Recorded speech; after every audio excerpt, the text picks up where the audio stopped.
We are speaking to NJIT head coach Mandi Risden. The Highlanders have just completed a 1-0 loss on Sunday afternoon against Fairleigh Dickinson. Mandi, what are your general impressions of the game today? Overall, on our side of things, I thought the second half was much better than the first half. I think we came back on our heels, came onto the field, and we're back on our heels a little bit in the first half. We let up a corner. They had a few before that where they played a short corner. They scored off of a short corner, and it's something that we should have taken care of. But overall impressions were that we found a way to step it up in the second half, and that I'm definitely, that was the girls finding that they had more to give, and they absolutely did. But my overall impression was that if we came out in the first half the way that we did in the second half, it could have been a through game. FDU is a team that's shown the ability to score a lot of goals in some games this year. I know they scored 8 goals in one game, and I think they've had a couple of games where they had 4 or 5 goals.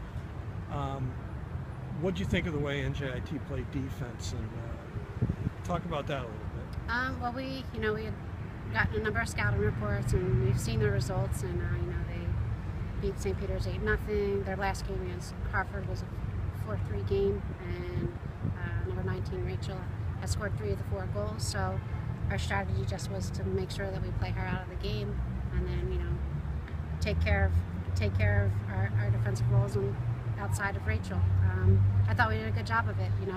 They seemed to really play off of her, and our main objective was to make sure that doesn't happen. So. I know you like to talk team effort, and that's the thing you really believe in. Is there any 1 or 2 individuals that you thought played well in executing the strategy today of trying to keep the big player from hurting you? Yeah, certainly Dee did. Danielle. Danielle, we had her marker up in the first half, and then due to injuries, Danielle was out, and we asked Gracie to step in, and I thought Gracie did a great job on the defensive side of things. And then, on the other side of the ball, I thought we worked hard. I think Kaylin has stepped in and done a really good job for us.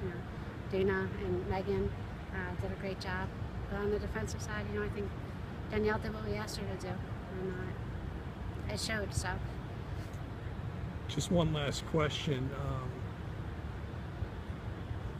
You've had a situation where it's been very difficult to score goals recently, well, really for the whole year, but especially in the last few games.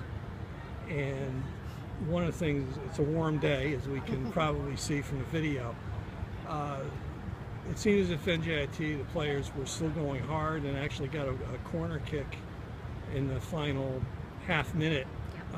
In terms of that kind of stuff, when you see that as a coach, what kind of reaction do you have to that when you see the team still playing hard and still working to try to get the equalizer?